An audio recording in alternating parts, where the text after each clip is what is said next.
Olá novamente para você que está me seguindo aqui nessa série de lives Corona Sem Neura. Hoje, dia 15 de abril de 2020. A gente está recebendo hoje aqui o meu amigo, Dr. Felipe Lora, que é endócrino pediatra e gerente do Hospital Infantil Sabará. E a gente vai falar justamente sobre a questão das cirurgias eletivas, que são aquelas cirurgias para tratar problemas de saúde não relacionados com o coronavírus nesse momento tão delicado. A gente estava falando aqui sobre a importância da gente entender que quando a gente fala achatar a curva, a gente está dizendo permitir que todas as pessoas que venham a ter a contaminação pelo coronavírus possam ter acesso à saúde. Mas lembrando que, como o problema, na verdade, ele existe, mesmo que todas as pessoas tenham acesso a isso não significa que a mortalidade e a letalidade vai ser zero. E é muito importante entender que a saúde é complexa, então está todo mundo super focado nessa questão do coronavírus e parece que estão esquecendo de que existem situações de emergência que demandam desde cirurgias até tratamentos para pacientes que têm algum problema agudo, algum problema urgente de saúde não relacionados com a Covid-19. Existem as questões de doença crônica, que se a gente também não prestar atenção, por exemplo, paciente com tumor, paciente com pressão alta, diabetes e outras questões, que se a gente não prestar atenção também vão fazer um pico, vão fazer uma curva lá para frente, e uma outra curva nova que vai surgir, problemas relacionados com a saúde mental, burnout, exaustão. Então a gente precisa cuidar de todo mundo numa integralidade. Vamos lá, e agora sim, adicionar aqui para o Felipe Lora, meu amigo, inclusive atendeu já meus filhos no seu consultório, entrar junto com a gente. A gente vai falar, deu certo, Felipe, bacana. Até que enfim. Olha só, obrigado aí pela persistência para a gente conseguir entrar e falar aqui nesse momento tão importante. Eu acho que você ouviu um pouquinho aí do que eu estava falando, porque assim, a gente percebe isso nos meios de comunicação, jornal, internet e tudo mais, todo mundo super preocupado e falando em achatar a curva, né? Como se simplesmente medicina e problema de saúde de repente virasse só esse tema, né? Essa infecção por esse novo coronavírus. Enfim, tudo bem, faz sentido a gente de alguma forma tentar segurar para que menos pessoas sejam contaminadas num tempo muito curto, de modo que quem precisasse, na verdade, procurar ali um serviço de saúde pudesse ter acesso. Mas eu estava justamente colocando todo mundo a par aqui, que mesmo que a gente faça isso e dê super certo, mesmo assim não significa que não vai existir mortalidade ou nem letalidade, né? Infelizmente é isso. E que como a saúde é algo complexo, outras doenças que existem e estão em tratamento, na verdade, elas acabam e vão provocar novos picos de outros problemas. Então, assim, não adianta a gente tampar o sol com a peneira, simplesmente falar para o pessoal, fique em casa, fique em casa, fique em casa, que o mundo vai parar e, de repente, num estalo de mágica, vai surgir uma vacina, um super hiper remédio e tudo vai voltar como se fosse o ano atrás. Infelizmente, a gente sabe que não é isso. Então, se a gente não exercitar a nossa resiliência social rapidamente e se ajustar, realmente o colapso não vai ser simplesmente da saúde, né? A gente vai ver um colapso global e a gente vai ver outros problemas, como a gente já viu, inclusive em Nova York, relatos disso, gente morrendo de infarto porque não foi no hospital porque não era coronavírus ou podia ser coronavírus. Né? Então, enfim. Felipe, boa noite aí. Olha só, você que é o nosso amigo endócrino pediatra e gerente do Hospital Infantil Sabará, eu queria que você falasse um pouquinho aí dessa sua visão e da visão do hospital em relação às cirurgias eletivas, né, que são aquelas cirurgias que precisam ser feitas e que todo mundo fica na preocupação. Levo meu filho lá para fazer a cirurgia ou vou ficar esperando até quando?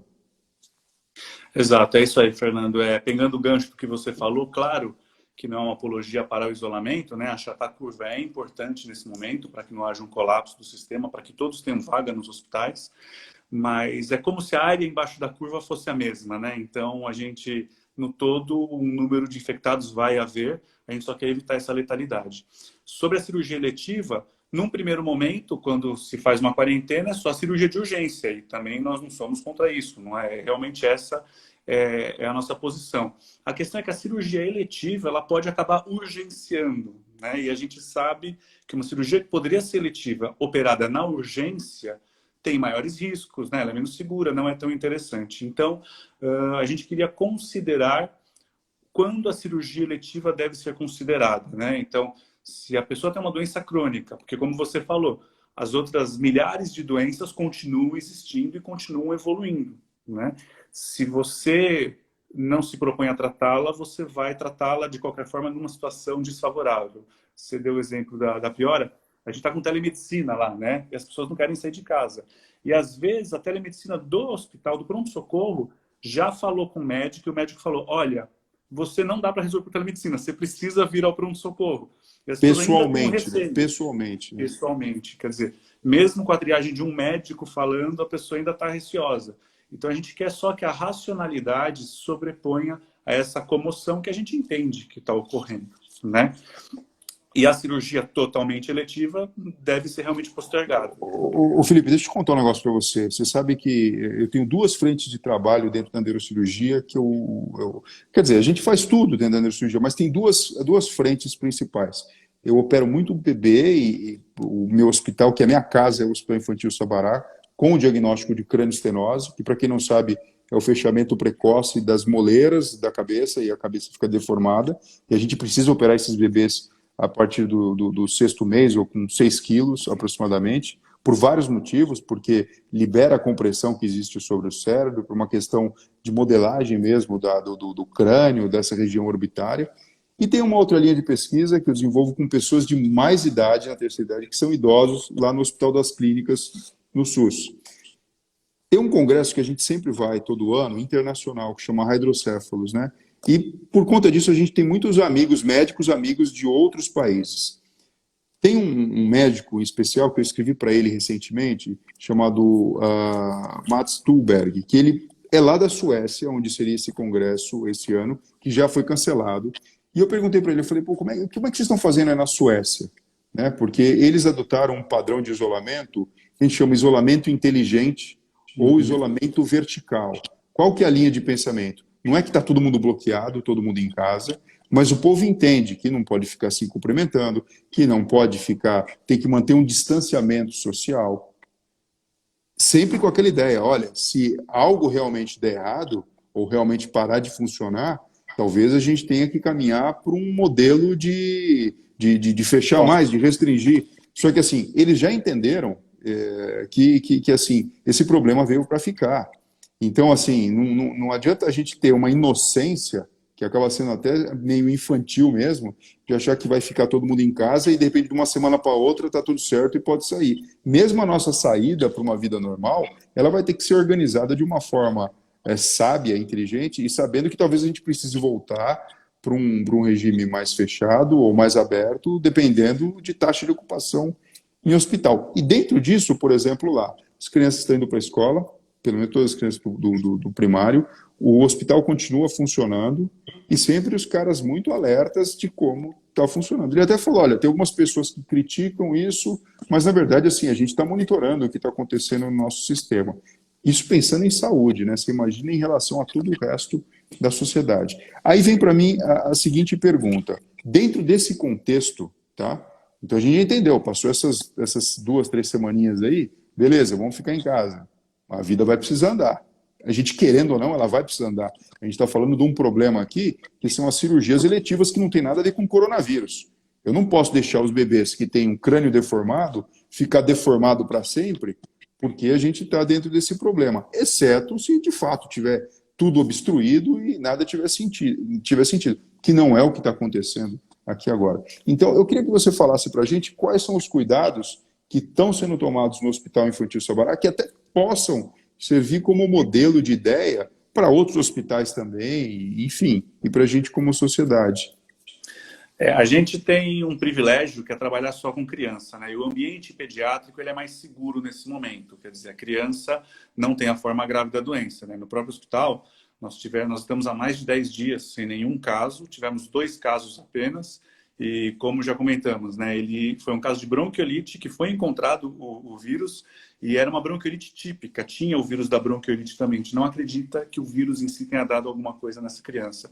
Em outro caso, foi um diagnóstico super comum que a gente tem quando as crianças têm qualquer virose, que é a depressão de volume. Então, desidrata, hidrata e logo melhora. Quer dizer, uma criança que melhorou em menos de 2 dias. É muito rápido para um coronavírus, né?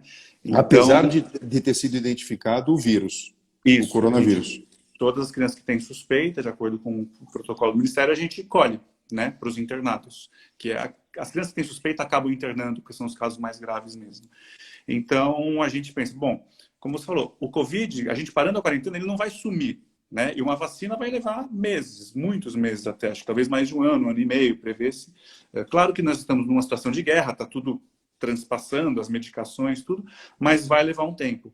E a criança da cranistenose ou outros diagnósticos não podem perder esse timing, precisam fazer da maneira mais segura possível, né? A consulta, até tem a telemedicina, não é toda consulta que pode ser feita por telemedicina, mas a cirurgia não dá para fazer por telemedicina, infelizmente, né? Então, alguns cuidados que a gente tomou lá que podem ajudar e também estamos abertos a aprender com outras instituições. A gente fez um protocolo de segurança cirúrgica, onde começa já no agendamento, então os cirurgiões estão sabendo desse protocolo, eles sabem dos nossos números, recebem em tempo real, como outros hospitais falam o que tem de suspeita e casos confirmados de Covid, e alguns se sentem mais seguros em fazer a cirurgia lá, nesse momento, pelo menos. Ao agendamento cirúrgico, o paciente já recebe as orientações de como vai funcionar, de quais são os próximos passos. 2 ou 3 dias antes, a gente envia um enfermeiro para colher o exame de coronavírus, a pesquisa de coronavírus na casa do paciente, onde ele já leva um kit de máscaras para esse paciente já sair de casa se sentindo protegido, ou seja, protegido, com a máscara mais Então, adequada. quer dizer, a enfermagem vai até a casa do paciente com 72 horas de antecedência e vai coletar exame para saber se esse paciente está com coronavírus. Veja, porque a gente sabe que a grande maioria das pessoas tem poucos sintomas ou até mesmo são assintomáticas. É isso. Então, essa é uma garantia. Nas pessoas, em especial as crianças, né? Sim. De uma forma menos grave ainda. Sim. Então, a gente pensa que não só isso é uma proteção para a criança, quer dizer, é um dado a mais para o anestesista avaliar essa criança no pré-operatório, inclusive a consulta pré-operatória de anestesia, a gente está começando a fazer por telemedicina também, que é uma coisa que pode ajudar, e de enfermagem, inclusive, se precisar de algum contato. Mas também a criança que tem o exame negativo, por mais que ele até pudesse ser um falso negativo, a gente entende que ela pode ter uma carga viral mais baixa. Então, ela está transmitindo menos. Ou seja, mesmo que seja uma criança infectada, o exame não seja tão verdadeiro por qualquer motivo, é o exame de PCR, é o exame mais fidedigno que a gente tem nesse momento, né? Não da sorologia, que só vai aparecer semanas depois.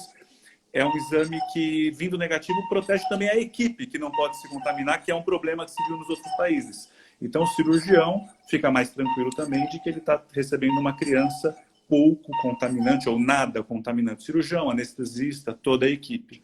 Agora, sim, e quando a criança chega no hospital, a criança e a família, eles já vão ter máscara, né, para chegar, e chegando no hospital, eles não vão passar pelo caminho usual, que poderiam ter contato com o pronto-socorro. Existe um fluxo diferenciado dentro do hospital, é isso?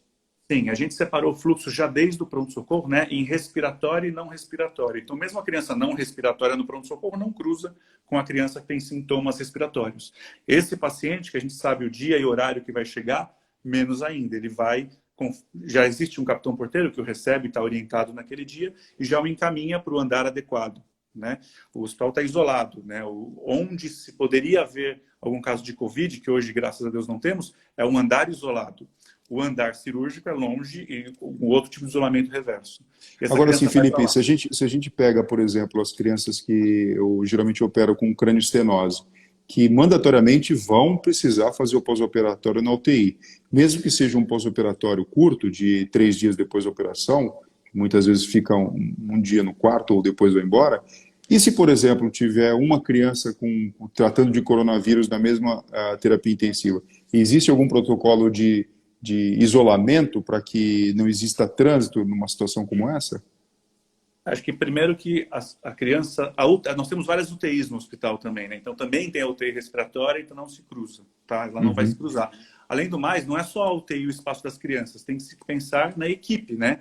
O enfermeiro que está no setor não pode cobrir o outro setor, tem que se separar a equipe, Quer dizer, né? tem toda uma logística, né? Diferenciado, É, tanto para o paciente ter um fluxo diferente, como também para os profissionais que estão tratando esses pacientes, né?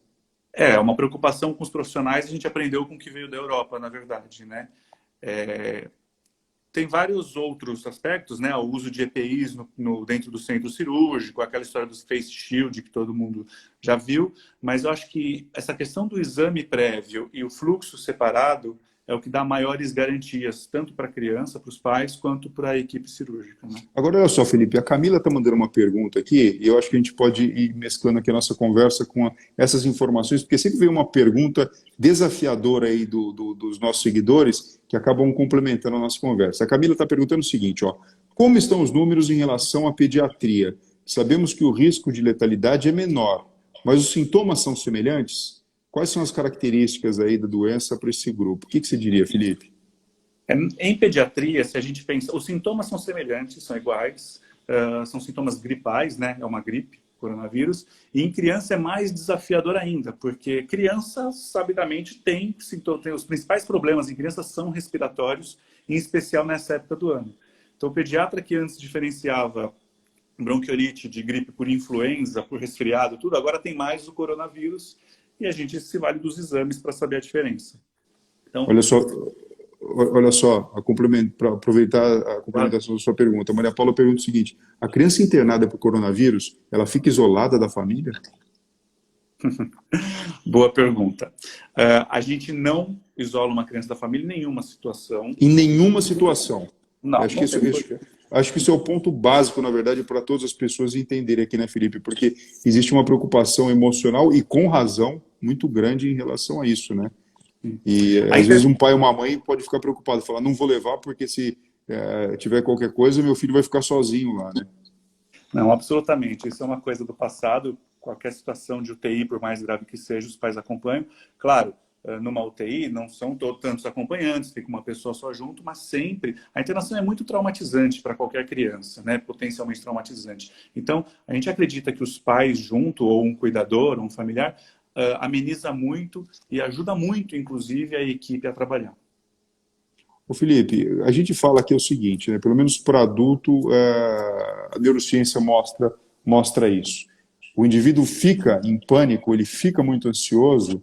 Isso faz com que o hipotálamo funcione diferente, e a gente sabe que esse estresse crônico ele aumenta a curto prazo a adrenalina e a longo prazo os níveis de cortisol. Isso poderia ser uma explicação até para enfraquecer o sistema imunológico. Para a criança, você imagina alguma coisa assim também? A criança que acaba absorvendo no lar ali uma preocupação muito excessiva dos pais com a situação, pode ter o sistema imunológico, pelo menos em potencial, por conta disso? Em potencial teórico, sim, né? Eu, pessoalmente, não conheço nenhum estudo específico científico disso, claro, mas aí você puxa para o lado do endocrinologista, né? A gente sabe Isso. que as situações de estresse podem manter, sim, um cortisol mais elevado por um período prolongado, né?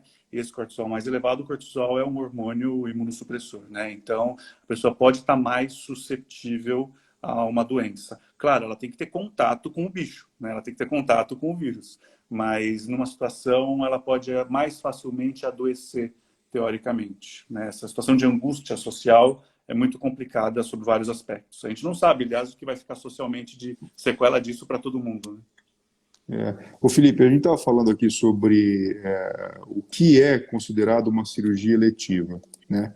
Então, assim, você pode falar, cirurgia eletiva, uma mamoplastia, uma lipoaspiração, algo que de fato possa ser esperado ou ser realizado daqui a um ano é uma coisa.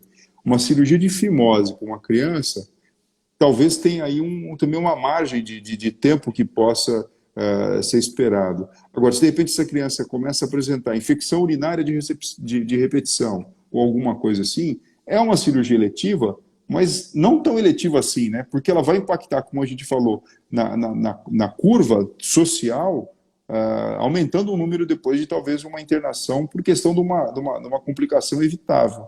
Não é isso? Pois é, nesse exemplo, uma infecção urinária vai talvez ficar numa criança muito pequena, vai ficar uma semana ou 10 dias no hospital tomando antibiótico. E o risco de um outro tipo de infecção que não o corona é até maior, ou o dano para essa criança pode ser maior do que uma cirurgia de fimose que vai para casa no mesmo dia ou no dia seguinte, né? Você corre menos riscos. E isso vale para várias cirurgias, né? Pensando numa adenomidalectomia, né? Criança que tem adenoide muito grande, a amígdala muito grande e começa a ter infecções de ouvido e pode ter uma perda de audição, né? As cirurgias que têm um timing, como você falou, a cranioestenose, o implante coclear e por aí vai.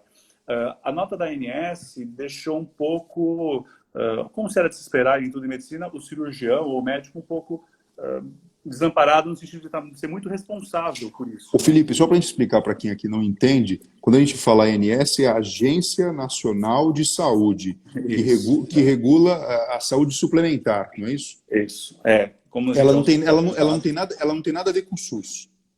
Não, em princípio não tem. Foi uma nota que depois foi validada pela AMB, que é a Associação Médica Brasileira. Né? Que aí é para todo mundo, é SUS ou não, teoricamente, né? Porque é para todo médico.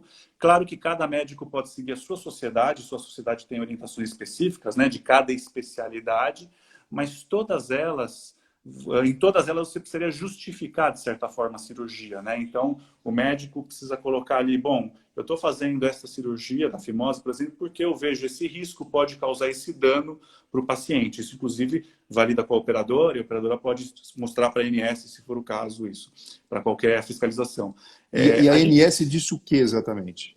A ANS diz exatamente isso. No primeiro momento que as cirurgias eletivas poderiam ficar suspensas até o dia 31 de maio, mas depois ela reconsiderou que se a suspensão dessa cirurgia ou atraso gerar algum dano, algum risco de dano para o beneficiário, que ela fala no caso, ou seja, para o paciente, deve-se considerar fazer a cirurgia. É isso. E a AMB... Quer dizer, independente desse número, dessa data colocada como 31 de maio. Independente da data, independente. E aí, quer dizer, eles voltaram para trás, então, eles voltaram atrás. De certa forma, né? Mas vamos voltar atrás com bom senso. Eles deixam a critério do médico assistente. Eu acho que isso que você falou do bom senso é justamente isso quando a gente fala de isolamento inteligente, de conduta inteligente. Porque assim, não adianta você vir aqui dar uma marretada dessa, fixar uma data, que a gente está vendo que essa data não vai chegar desse jeito que está todo mundo sonhando, né? É melhor a gente se adaptar logo e começar a trabalhar nesse sentido, ou então a gente vai ficar paralisado pelo caos, né? Que é justamente isso que a gente não deve fazer, né? Então, acho que o bom senso, né? Uma cirurgia totalmente eletiva, ela de fato pode ser esperada. Aliás, eu até me pergunto se deve ser feita, né? Se tivesse alguma coisa 100% eletiva, né? Mas no outro sentido, algo diferente deve ser feito. A Marília está fazendo uma pergunta. Os pais precisam fazer o teste para o Covid ou só a criança no pré-operatório?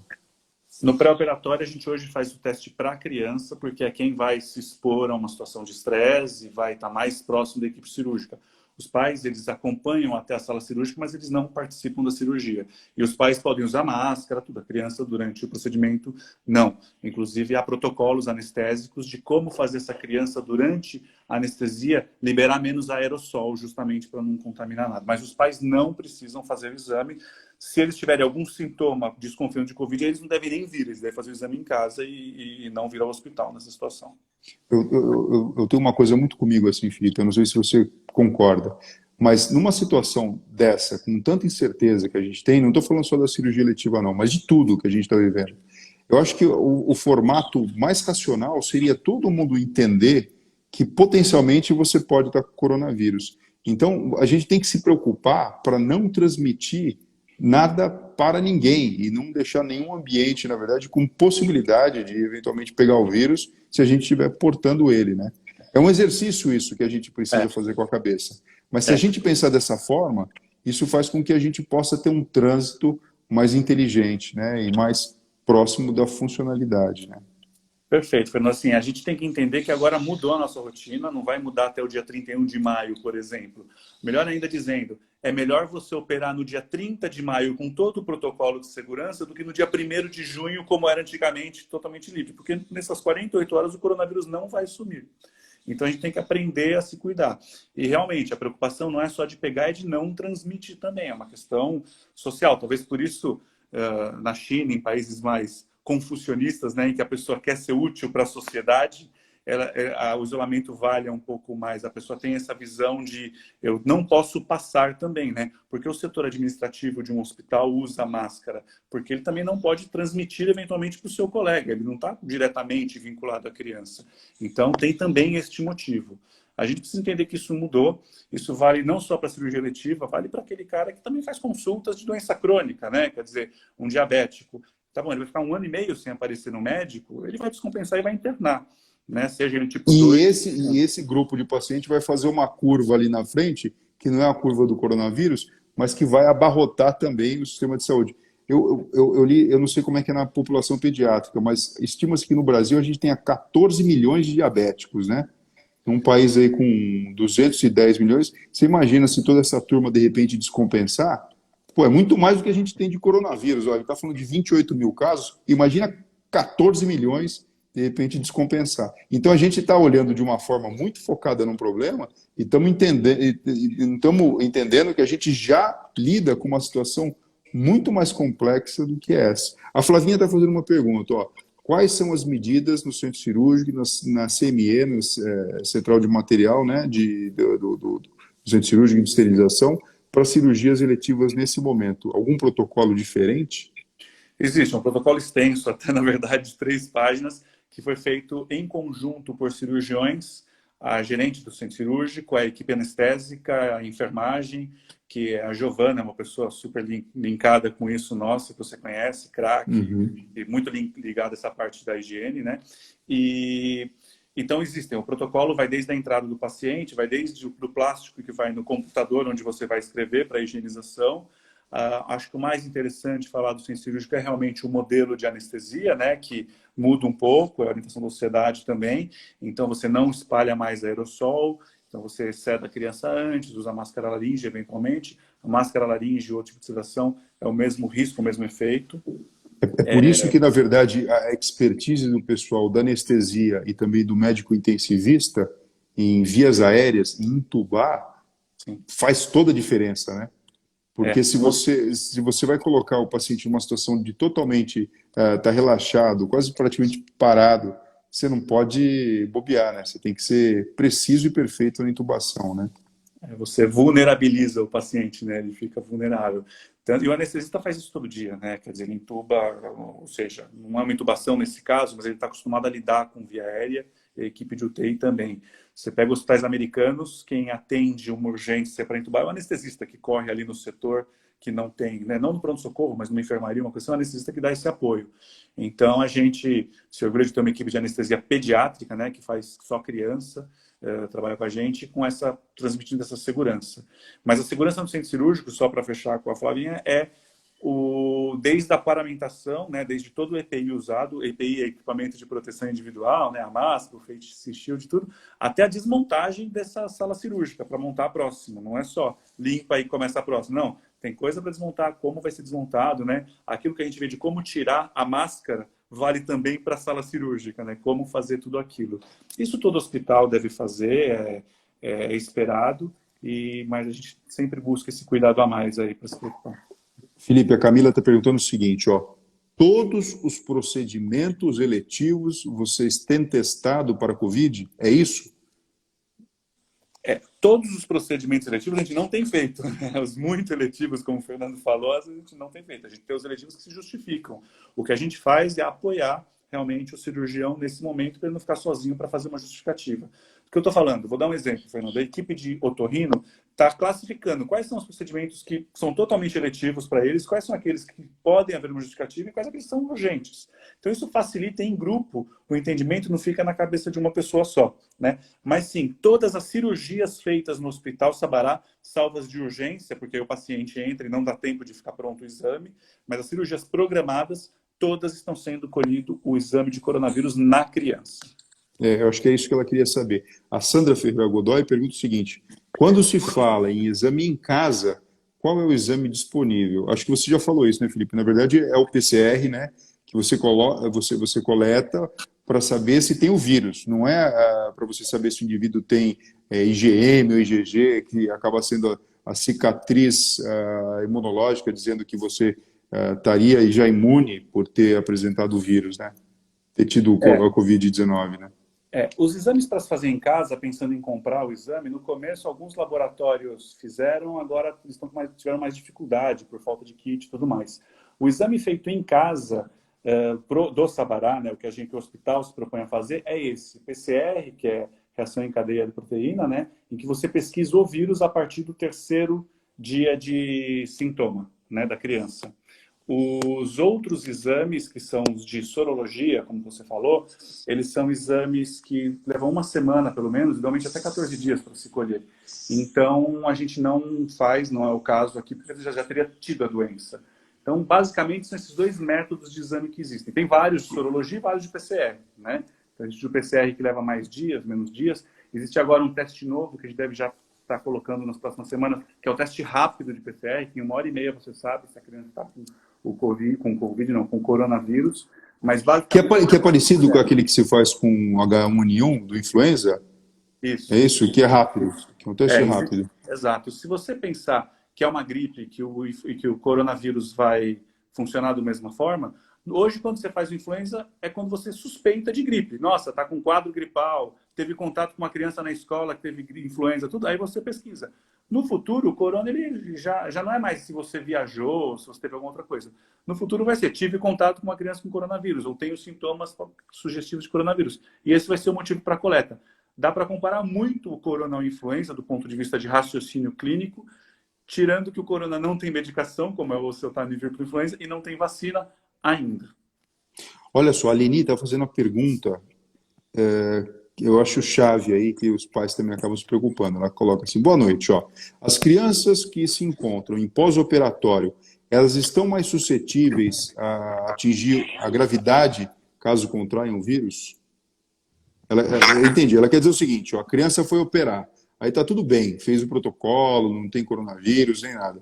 Aí, de repente, por algum motivo, ela acaba contraindo o coronavírus. Pelo fato dela estar no pós-operatório, se ela pode ter uma forma mais grave. A gente sabe que não é essa população de risco, né? Mas, enfim. A pergunta tem lógica, claro, né? Tem uma lógica teórica. A gente não tem essa resposta do ponto de vista científico, né? Quer dizer, um grupo que fez, um grupo que não fez, e enxergar a gravidade. Até porque criança tem muito pouca gravidade. Então, achar o número suficiente para comparar, eu não poderia afirmar isso cientificamente, apesar da lógica científica. Mas a criança tem a forma menos grave. Então, a gente, em princípio, não está trabalhando com essa hipótese. O Felipe, assim, nesse momento que a gente está vendo as famílias mais em conjunto e algumas doenças, por outro lado, que são crônicas e merecem um olhar diferenciado, e aí eu estou falando de um problema bem da sua área mesmo, vamos falar de diabetes tipo 1, esse momento acaba sendo uma oportunidade que a própria família, os pais têm, para de fato conseguir controlar o problema da criança? Acho que sim, Fernando. Eu estou tirando aqui porque está acabando a bateria do celular, que eu tentei entrar tive que entrar pelo da minha esposa, então eu estou carregando aqui, te peço desculpas.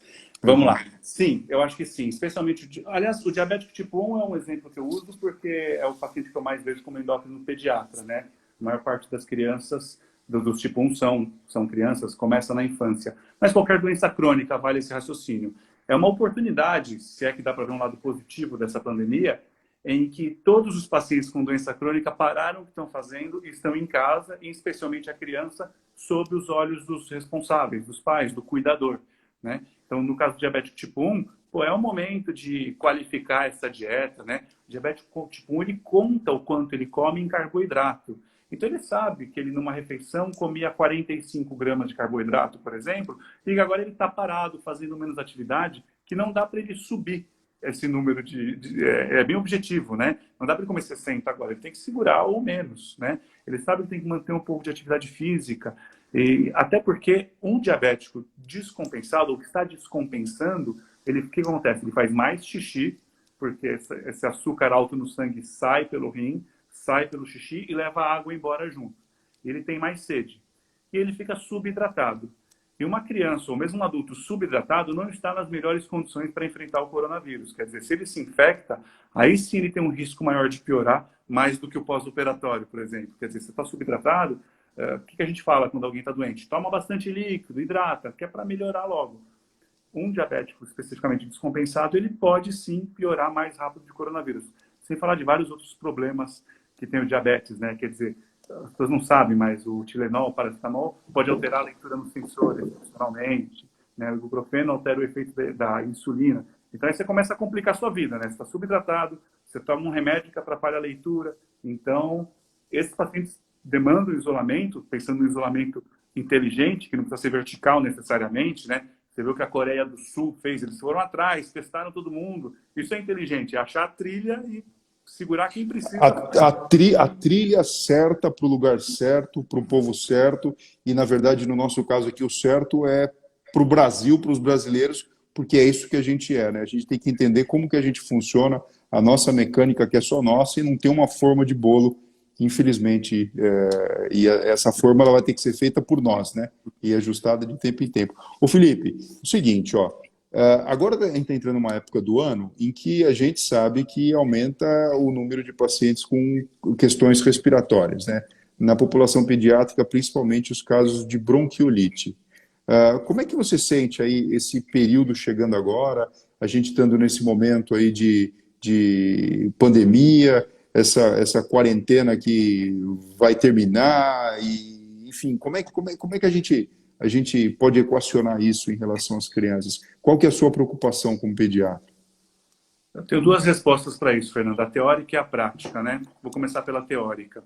Se você pensar que um vírus influenza ou sincicial, eles espalham, uma criança espalha para 1,8, duas crianças, e o corona é 1 para 3 ou 4 até, o esforço que a gente está fazendo para conter o corona acaba contendo também o vírus sincicial respiratório, que é o vírus da bronquiolite, e o influenza. Então, essa é uma parte benéfica, né, do isolamento social.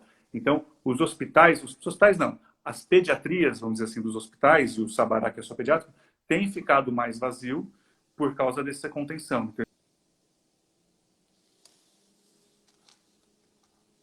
A gente sabe que os meses mais cheios do ano, por causa das doenças respiratórias, são as doenças de outono, né? São abril e maio. A gente já está no meio de abril, então a gente já tem uma parte prática observada. O que eu posso te falar? Como o Sabará é um hospital grande, é um pronto-socorro grande de pediatria, a gente sempre foi um termômetro para saber o que está aparecendo primeiro. E o influenza já subiu muito esse ano e lá no Sabará, pelo menos, já caiu a positividade. O influenza é um vírus que tipicamente circula 8 semanas, 10 semanas por ano. Ele tem essa característica. E é bem agora, é bem por esse período agora. É sempre por esse período. Só que esse ano ele veio em fevereiro, março, e agora em abril já está diminuindo. Então essas 8 semanas dele foram fevereiro e março. Tem ano que ele veio em abril e maio, que veio em março e abril. Então o influenza já está caindo, de forma do ponto de vista prático, e eu espero que pelo controle de isolamento e pelo próprio ciclo do vírus. E a gente não sabe, mas eu espero muito que o corona tenha um ciclo autolimitado e acabe logo também. A gente vê que ele ainda está subindo e a previsão é de subir até maio. Graças a todo o esforço, o Brasil não entrou na fase exponencial da curva, né? Não subiu de uma vez. A gente está linear subindo, então com algum controle, quer dizer, a expectativa era até pior.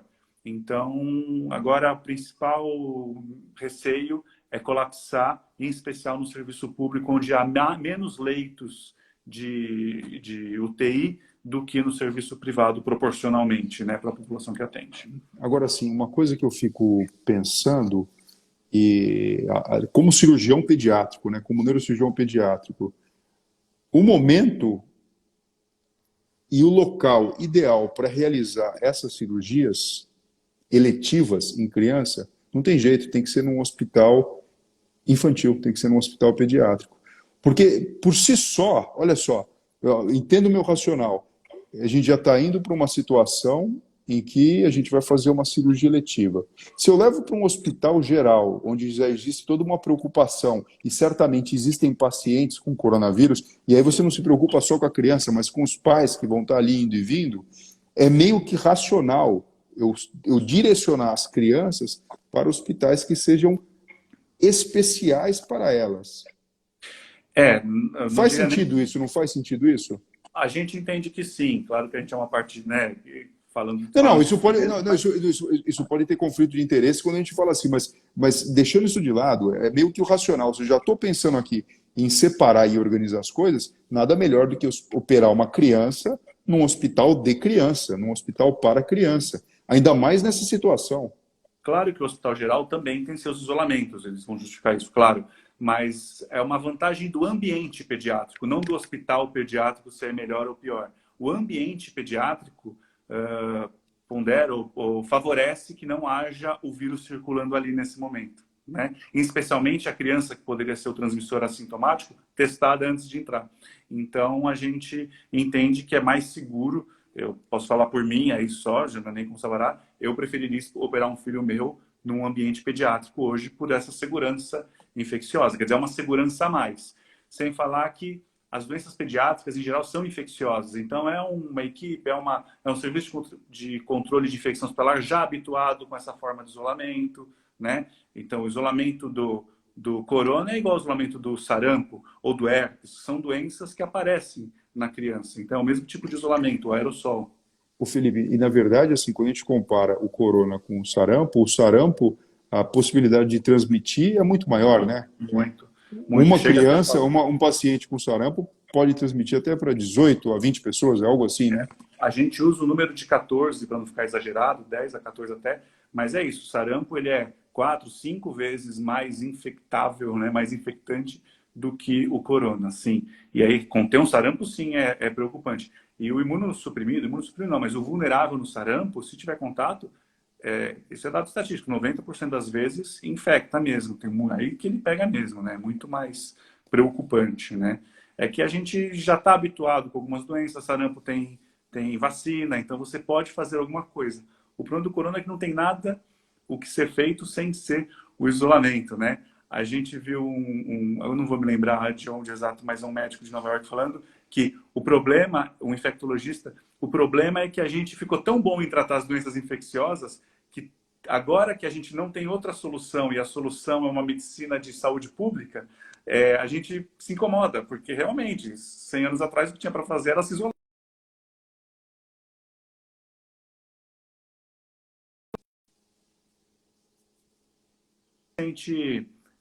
De mãos atadas, né? O Felipe, eu acho que assim, a gente podia aqui colocar os tópicos principais que a gente falou, para que quem está entrando aqui na live pegue essa informação, né, de uma forma bem organizada, né? Falando de cirurgia eletiva para a faixa etária pediátrica, que está sendo o nosso foco aqui de conversa, justamente nesse momento aí de corona sem neuro, né? Não vou deixar de tratar meu filho, entendendo que existe sim um caminho e uma organização para minimizar riscos, né? Você falou de uma determinação que surgiu a partir da Agência Nacional de Saúde, a ANS, né, dizendo que todas as cirurgias eletivas só poderiam ser feitas depois de 31 de maio, e aí eles voltaram para trás de uma forma racional e mais inteligente, desde que essa cirurgia faça sentido e venha acontecer. E que o Hospital Infantil Sabará criou um processo inteligente para lidar com isso, no qual a criança que vai ser operada, ela tem a possibilidade, e acontece de fato, de realizar o teste, que a equipe de enfermagem vai até a casa dessa criança, coleta material para ter certeza que essa criança não está com coronavírus. Tanto para a própria segurança da criança, porque imagina, testou positivo, a criança não vai ser operada, né? Como também, não naquele momento, né? Vai se esperar pelo menos até e também para toda a equipe cirúrgica e do próprio hospital, para não levar também para dentro do hospital o coronavírus. Além disso, as próprias consultas, elas podem ser feitas por telemedicina, consulta pré-operatória, e existe toda uma entrada diferenciada da família e do paciente, sendo que jamais uma criança fica, mesmo se tiver com coronavírus, sozinha, sem os pais, dentro do hospital. Exatamente. É isso, né? É isso, né?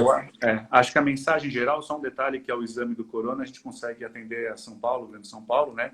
Mas se for alguém de fora que venha, a gente pode colher o exame no hospital 2 dias antes, aí a pessoa tem que vir, né? Porque a gente recebe pacientes de outros estados e tudo mais. Dela vem, colhe o exame, Aí tem que esperar espera ter 2 o dias. resultado.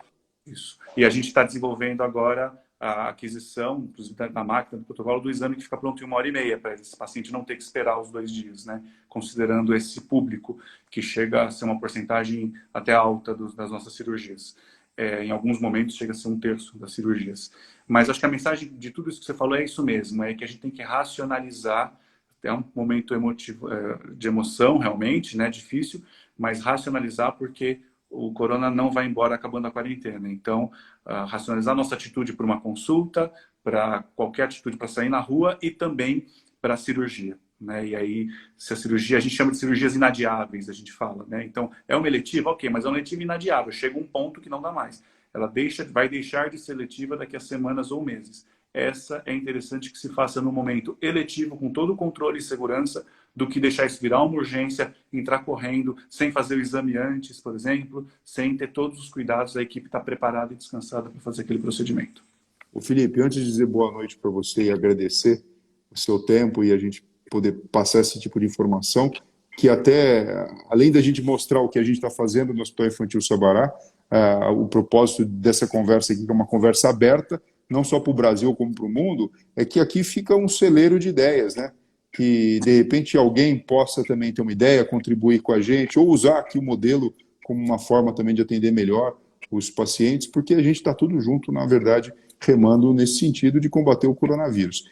A Moon Walker faz a seguinte pergunta, ela perguntou mais de uma vez, por isso que eu quero fazer aqui a questão dela. Ela fala assim, ó, assumindo que crianças assintomáticas são tão contagiosas quanto adultos, essas crianças assintomáticas são consideradas um vetor de propagação do SARS-CoV-2? Vetor, não sei se é a palavra mais exata, mas sim, a criança assintomática, é por isso que a gente evita que as crianças tenham contato com os idosos nesse momento, né? Porque você não sabe, ela está assintomática. Esse é o principal motivo que a gente faz o teste, porque se ela estiver assintomática, a gente vai pegar no teste. E se o teste estiver negativo, ela não está sendo um vetor tão importante, o risco de transmitir é menor. Mas sim, a gente tem que tomar cuidado. Eu tenho pacientes que me ligam, né, e estão marcando encontros de família e pensam, eu já estou há 14 dias isolado e o avô também, então pode encontrar? Não, teoricamente, porque é muito difícil você estar completamente isolado, né? Quer dizer, o pai ou a mãe ou alguém que mora ali junto saiu para ir no mercado ou às vezes está trabalhando, se for um serviço essencial, e pode ter passado para a criança. Então, infelizmente, os abraços ainda são virtuais e pelo menos por mais um tempo. E os encontros com máscara. Eu acho que essa situação nova que a gente está vivendo, ela veio para mudar o nosso comportamento, né? O brasileiro que é tão afetuoso, né, com um beijinho, um abraço, proximidade, de alguma forma aprendeu que isso precisa ser um pouquinho diferente, né? A questão da higiene das mãos, agora essa ideia de a gente botar em prática, de colocar a máscara, mesmo que seja a máscara feita de tecido, com o conceito de que, veja, eu coloco a máscara no meu rosto, mas não é exatamente para me proteger e não pegar nada, é para eu não estar passando para ninguém, né? Então, Exatamente. é um convite para a gente pensar e começar a agir de uma forma totalmente diferente, né? E que muitas vezes a gente pensa nesse negócio de achatar a curva e às vezes a gente o que está fazendo é empurrando ela e talvez a gente não tenha como fugir, a não ser, de fato, pensando de uma forma racional, entendendo que, de fato, tem doenças que precisam ser tratadas e não adianta a gente ficar escondido com medo dentro de casa, porque não é isso que vai resolver o nosso problema.